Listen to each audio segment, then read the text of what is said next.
Perfect brows, perfect wing liner. Ayoko sa lahat yung tinitipid ako.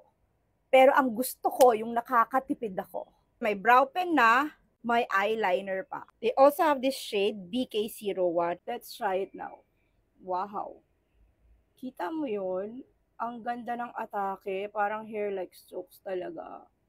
Light-handed lang ang gamitin nyo dito para talagang makita nyo yung ganda. Kita mo yun?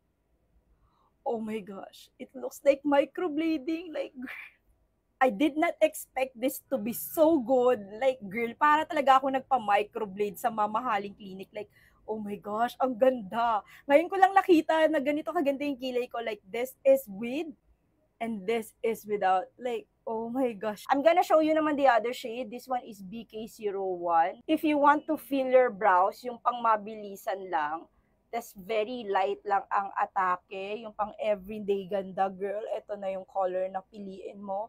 This shade is BR01. Natural looking ang atake. BK01, BR01. Ito naman yung shade ng eyeliner nila.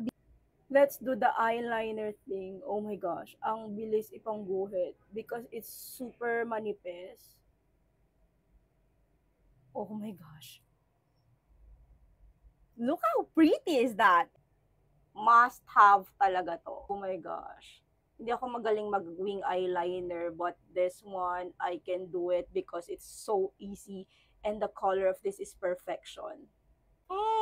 Ganda ang atake mo dito. Again, sobrang affordable lang nito. If you want this, then take it. Ilalagay ko dyan sa yellow basket. Yun lang mga girls. Bye!